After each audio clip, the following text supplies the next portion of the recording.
De retour dans Zemmour et Nolot, enfin pas dans parce que ça serait très inconfortable. Tanguy, c'est à vous. Ça donne des idées.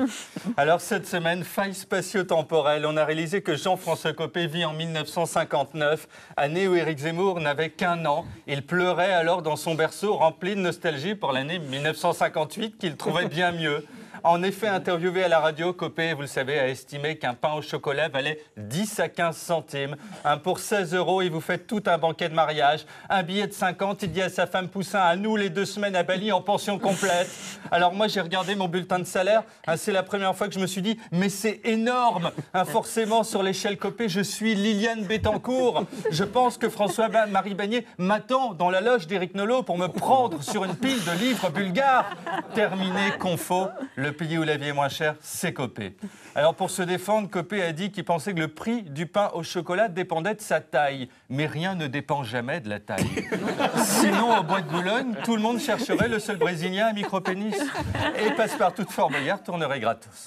Alors cette semaine, Najat Vallaud-Belkacem s'est rendue à Tahiti. Avant, elle a appelé Copé qui lui a dit Paris pas pété en business, c'est 30 €. Et là-bas, les types ont jardiné sur elle.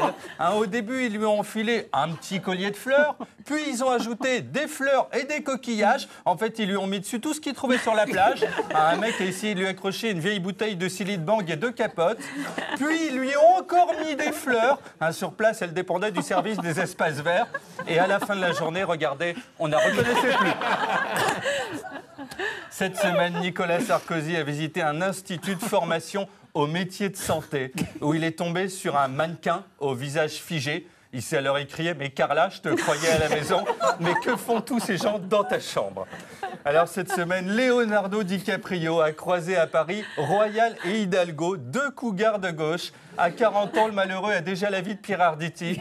Anne Hidalgo, troublée par la beauté de Leonardo, en a été foutue de boutonner sa chemise. Regardez, elle l'a mis lundi dans mardi. Donc si un jour elle rencontre Clounet, elle viendra avec son slip sur la tête et une chaussure à chaque main. Cette semaine, Éric Ciotti, président des Alpes-Maritimes, a présenté un plan de relance pour le département, avec en logo un avion en papier. C'est le seul type à symboliser la relance avec un truc qui vole 2 pauvres mètres avant de se cracher contre la commode de Mamie Ghislaine. C'est aussi absurde que de faire une pub pour les autoroutes avec en visuel une charrette à bœuf. Je sais qu'il vient derrière, donc je sortirai par la sortie de secours. Cette semaine, Patrick Caner, ministre de la Ville, a petit déjeuner avec les militants socialistes français. Il en reste 16 en tout, qu'on voit tous là. Le PS, depuis, les a embaumés vivants afin de garder un souvenir. Caner leur a offert des pains au chocolat pour un total de 90 centimes selon Copé, 26 € selon Banette, posés sur des torchons dégueux. Ils sont donc depuis tous passés à droite, bien sûr. Alors cette semaine, Nathalie Kosciusko-Morizet a fait un marché dans le Périgord. Elle a un don qui est de se faire dresser les légumes. C'est la première fois que moi je ressens de la jalousie en regardant un poivron.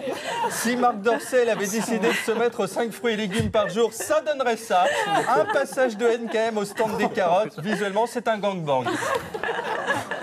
Cette semaine, on réalise que Christine Boutin avait raison. Chirac est mort, puisqu'il s'est réincarné en Bruno Le Maire, lequel mange des pommes, pas trop dur parce que NKM n'était pas là, et siffle des binous. Le renouveau, c'est Bruno, la bière, c'est Le Maire.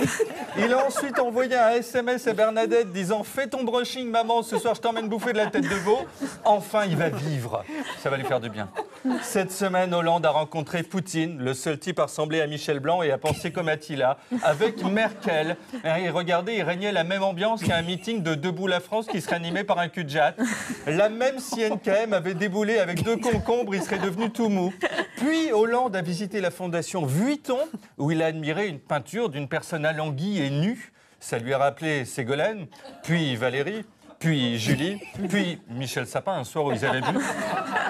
Hollande a aussi visité lundi la start-up Blablacar, où il a posé devant les mots blabla, ce qui le représente le mieux, puisque ça fait 4 ans et demi qu'il parle 24 heures sur 24 aux journalistes. Il a fallu lui injecter de la salive prélevée sur Zidane qui ne s'en sert pas. Puis il est allé dans les locaux de Facebook et a écrit « Cherche ami désespérément » ou même un pote et les pitiés. Il a été redirigé vers SOS Amitié, bien sûr. Enfin, cette semaine, Juppé était au Pays Basque où il a enlacé des ados à jeans troués. Il a la vie de Jean-Marc Morandini. Et c'est incroyable. Mais il est tellement ennuyeux que 10 minutes plus tard, les nanas avaient pris 30 ans. À noter que Juppé est le seul candidat à avoir connu le pain au chocolat avec 15 centimes. C'était en 1922. Copé va donc se rallier à lui très bientôt. Bref, quelle belle semaine ça a été. Bravo. Oh, merci. Merci beaucoup, Tanguy. Ah, je vous Vous en avez dit prie. qu'il fallait rester. Voilà. Vous avez les larmes aux yeux, à tous les deux.